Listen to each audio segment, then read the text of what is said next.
Bonjour, nous allons aujourd'hui aborder le séminaire sur la pratique humanitaire de l'UNICEF.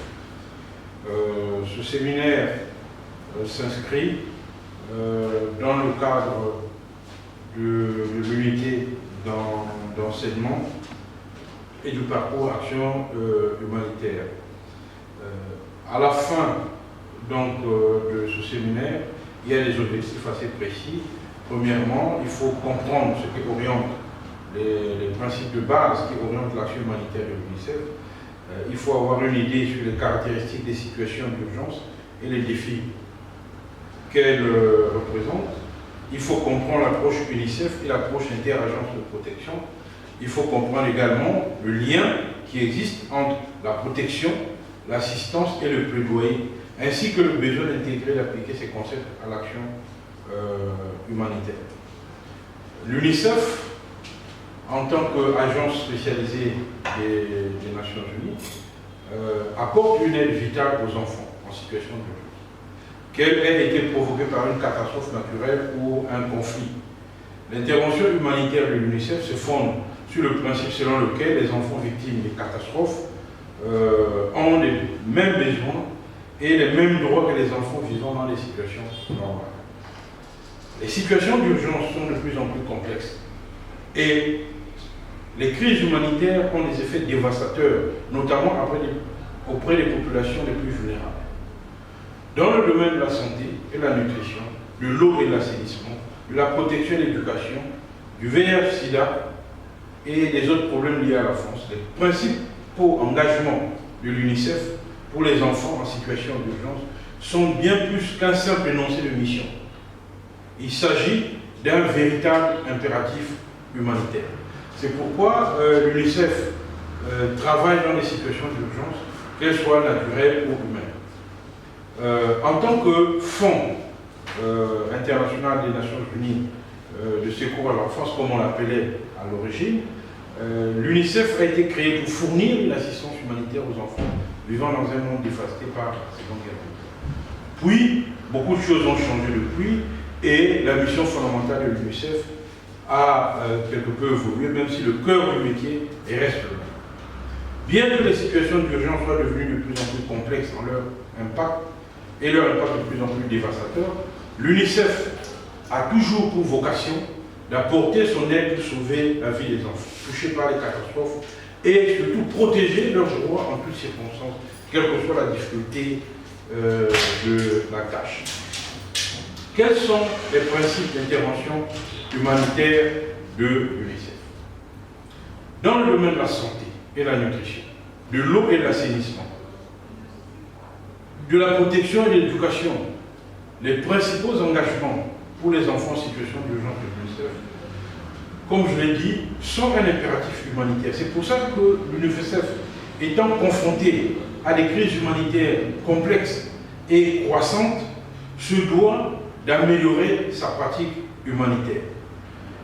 Pour donc apporter sa réponse humanitaire, qui a pour objectif de sauver la vie et d'atténuer les souffrances et de protéger les droits des enfants, l'UNICEF s'appuie sur les moyens internationaux et nationaux. Elle se fait en coopération, son action humanitaire se fait en coopération, et elle est basée sur des bonnes pratiques. En raison des changements qui sont intervenus depuis de nombreuses années, on peut dire aujourd'hui que le travail a beaucoup évolué et il peut cependant être abordé sous 3 angles. Il y a bien l'angle juridique, c'est-à-dire le respect du droit international relatif aux droits de l'enfant. Là, c'est important. Ensuite, il y a tout ce qui est lié à la coordination humanitaire. Quelle est la place de l'UNICEF dans la coordination humanitaire?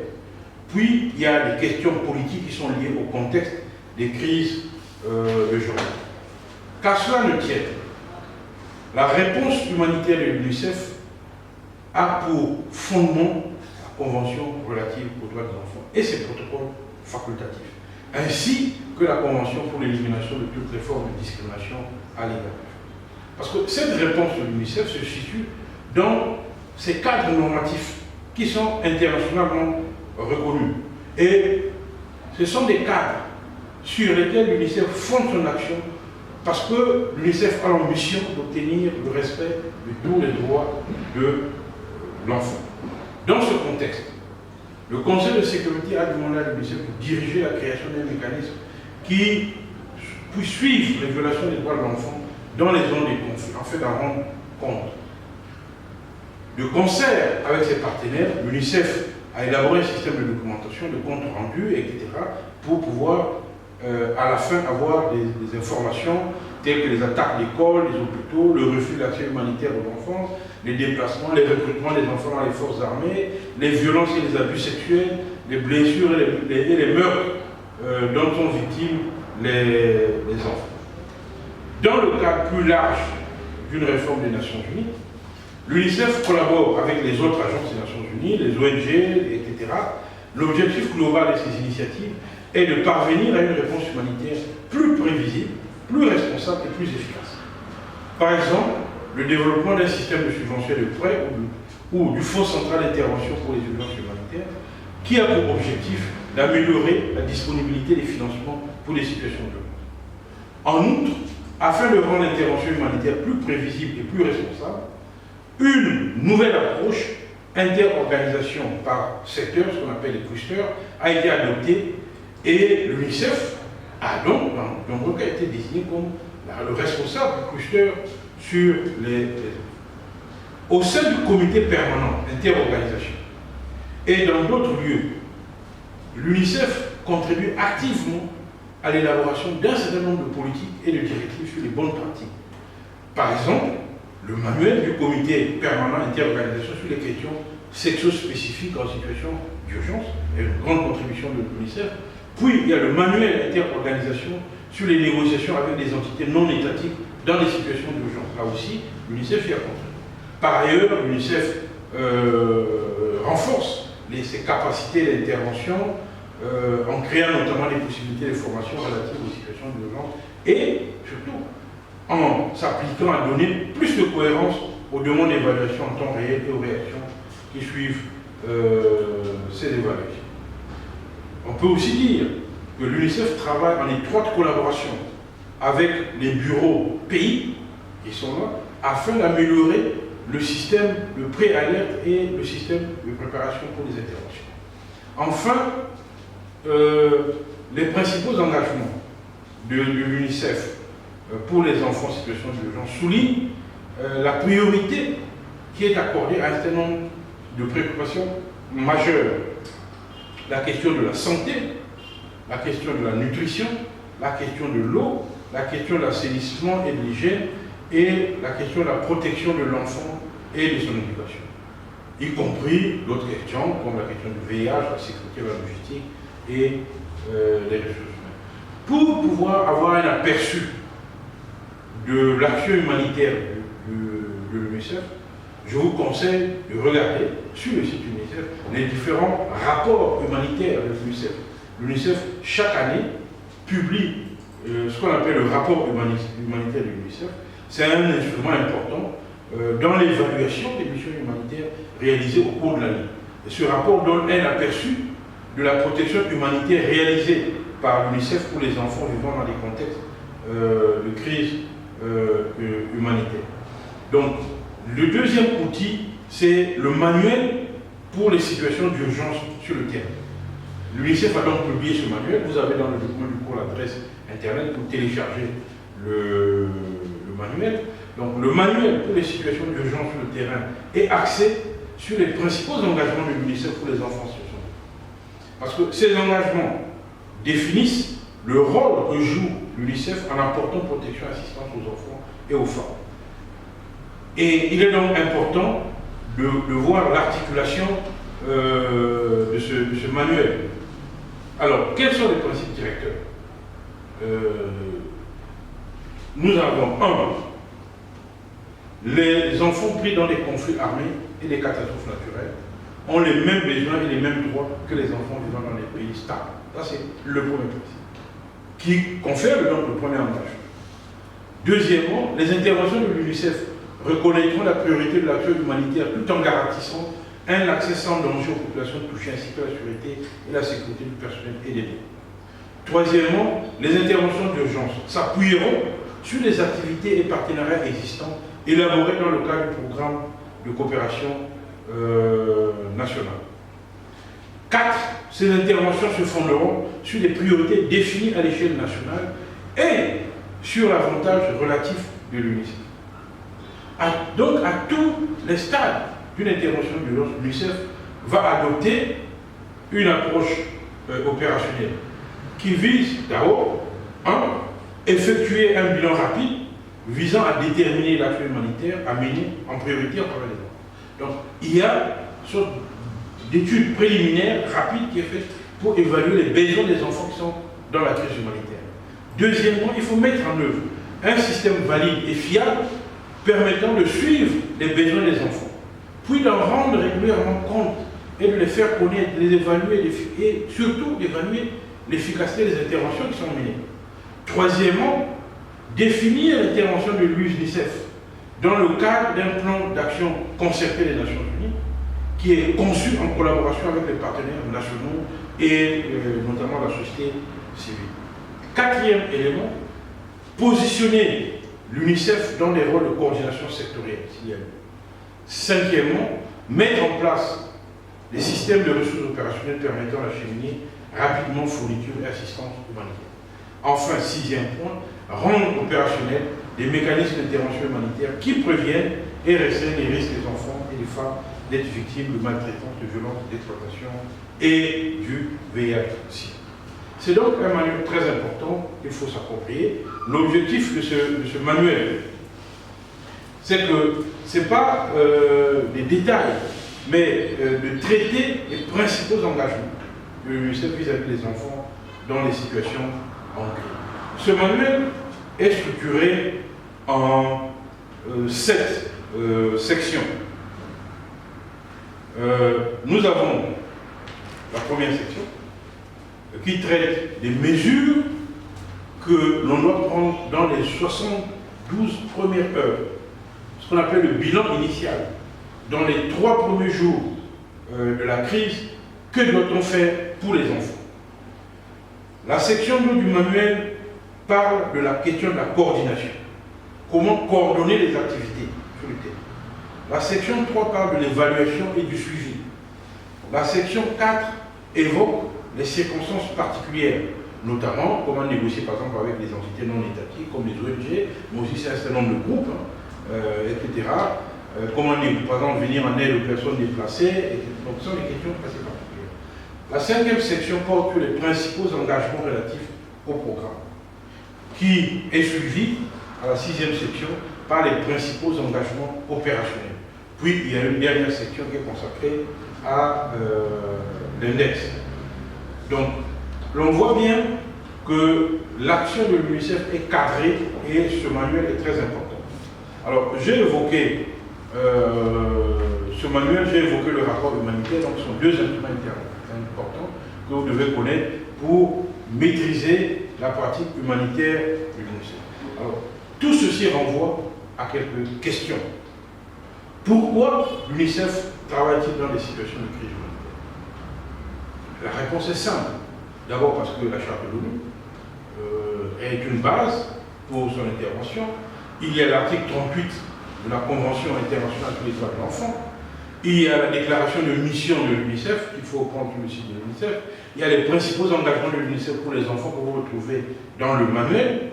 Il y a l'agenda anti-guerre de l'UNICEF. Donc tout ça, c'est une base qui explique et qui justifie l'intervention de l'UNICEF dans les situations de crise. Deuxième question qui revient souvent, qu'est-ce qu'on entend par agenda anti-guerre de l'UNICEF? Puisque ce n'est pas à l'UNICEF d'aller interdire les guerres. Mais non, cet agenda est une sorte de vision stratégique déclinée en 7 points.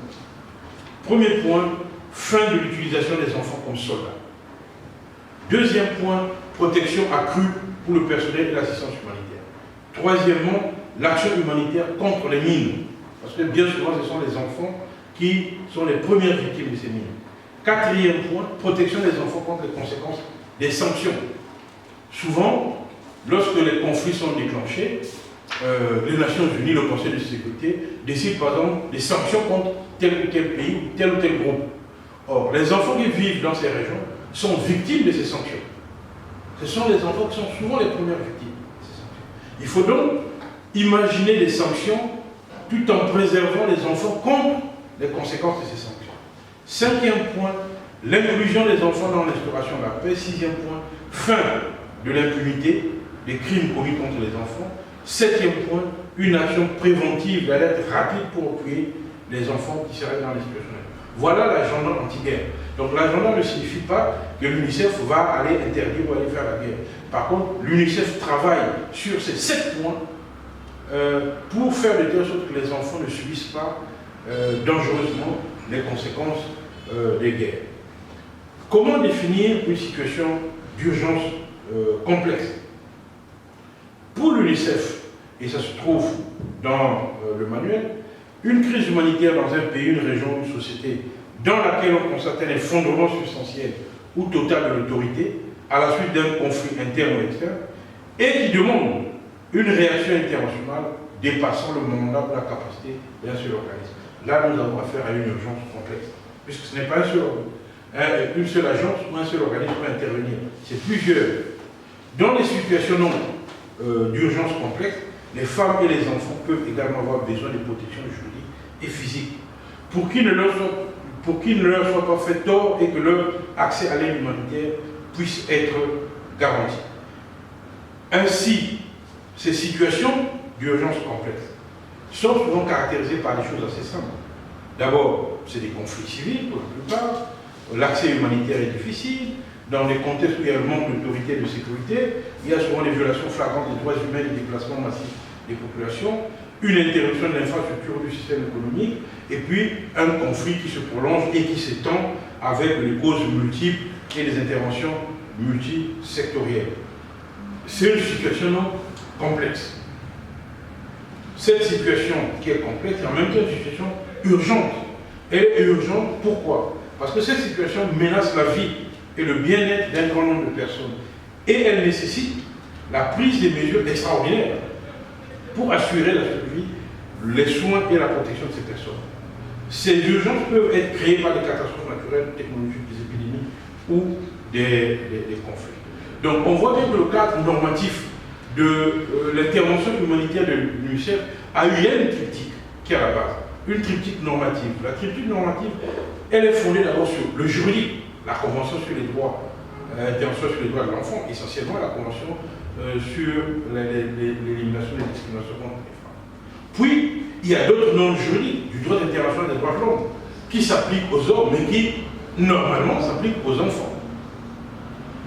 Ensuite, il y a des normes éthiques, les principes fondamentaux de l'action humanitaire, les normes humanitaires essentielles, etc. Donc, tout ça forme une triptyque qui sous-tend l'action humanitaire de l'UNICEF. En outre, il y a une stratégie, une approche, ce qu'on appelle une approche basée sur les droits de l'homme. Tous les programmes se concentrent sur la réalisation des droits des enfants et des femmes. La programmation de toutes les phases et de tous les secteurs s'appuie sur les droits de l'homme et les principes des droits de l'homme. C'est pourquoi l'UNICEF veille à ce que le développement des capacités des porteurs d'obligations, pour qu'ils honorent leur devoir de respecter, de protéger, de réaliser les droits et la dignité des enfants dans les conflits. Cette protection, elle est fondée sur ces instruments juridiques et sur les moyens opérationnels, c'est-à-dire les activités qui doivent être réalisées selon les principes humanitaires universellement acceptés. Ainsi, on a le juridique, l'éthique et l'opérationnel au cœur de l'action humanitaire de l'UNICEF. Ça forme donc ce que l'UNICEF appelle l'œuf de protection stratégique. On a au cœur de l'œuf l'action réactive qui se déclenche au moment de la crise, puis s'étend à une action corrective, puis se termine avec une action de mise en place d'un environnement sûr pour les enfants. Au niveau de l'action réactive, il s'agit des activités visant à faire face aux conséquences immédiates d'une violation précise des droits humains. Même si elles s'inscrivent dans une perspective de court terme, ces actions devraient comprendre une action de prévention. L'action corrective qui vient, c'est quoi? Ce sont des activités qui visent à restaurer la dignité des enfants et à les mettre dans des conditions de vie adéquates, après souvent des épisodes d'abus, de violence, etc. Ce sont des activités à moyen terme, comme des programmes de réhabilitation, de restitution, de compensation, de réparation, etc. Puis, il y a des actions de mise en place d'un environnement sécurisé et sûr pour l'enfant. C'est souvent, ça prend un peu de temps, avec bien souvent l'adoption d'une nouvelle législation en faveur des droits des enfants, la formation des agents chargés de l'exécution des lois, la formation des corps spécialisés pour pouvoir gérer les traumatismes des enfants, etc. Bien d'autres initiatives qui concourent aux droits des enfants. Ainsi, on voit que du juridique à l'opérationnel, cette action est totalement coordonnée. Que faut-il retenir de la pratique humanitaire de l'UNICEF? L'UNICEF a un rôle important à jouer dans la protection des droits des enfants dans les situations d'urgence. Les situations d'urgence complexes représentent des défis spécifiques pour les agents humanitaires, dont le refus de l'accès humanitaire, la présence bien souvent des acteurs qui violent les droits de l'enfant, pose problème dans les situations de conflit. C'est pourquoi il faut une protection pour les enfants dans toutes les situations de crise. Il s'agit, au-delà de la protection physique, de mener des activités visant à garantir le respect et l'accomplissement des droits des enfants. Pour l'UNICEF, la protection de l'enfant signifie la protection contre la violence, les abus et l'exploitation. Il s'agit aussi, enfin, de mener un plaidoyer sur l'action humanitaire de l'UNICEF en vue de faire connaître et de faire partager ses principaux engagements pour les enfants. Je vous remercie pour votre aimable compréhension.